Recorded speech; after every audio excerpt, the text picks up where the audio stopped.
142 জন মানুষের নাম পুরোপুরিভাবে ডিলিটেড, 244 জনের নাম আন্ডার অ্যাডজুডিকেশন, এবং সবথেকে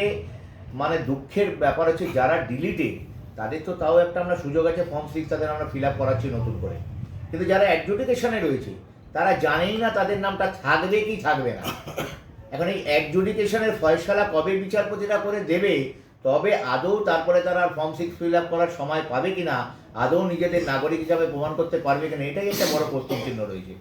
কদিন আগে আমার জন্মদিন গেছে, আমার দলীয় কর্মীরা আমাকে একটা বই দিয়েছে লিখে, ডি নামে, ডি, তাতে আসামের এই যে ডিটেনশন ক্যাম্প নিয়ে আমরা তো অনেক কথা বলি, সত্যি কথা বলতে আজকে আমার বলতে লজ্জা নেই, এই বইটা না পড়লে ডিটেনশন ক্যাম্প কী এবং কী ভয়ানক পরিস্থিতিতে আসামের বাঙালি, হিন্দু, মুসলিম সকলে পড়েছে, সেই প্রত্যেকটা ঘটনা যখন আমি আজকে পড়ছি আমি অবাক হয়ে যাচ্ছি। কোনো ক্যাম্প ফ্যাম্প বলে আলাদা কিছু নেই, একটা মার্ডারের কয়েদি থেকে শুরু করে, মার্ডারের আসামি থেকে শুরু করে, পাগলদের সঙ্গে শুরু করে আপনাকে নিয়ে গিয়ে সেই ইয়ের মধ্যে, জেলের মধ্যে বন্দি করে দিচ্ছে। কারো 7 দিন, 10 দিন, 2 মাস, 3 মাস, কারো 1.5 বছর, 2 বছর ধরে সে ওই ট্রাইব্যুনালে সে দৌড়ে বেড়াচ্ছে,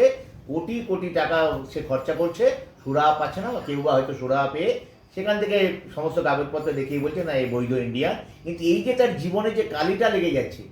এই যে একটা মূল্যবান সময় চলে যাচ্ছে,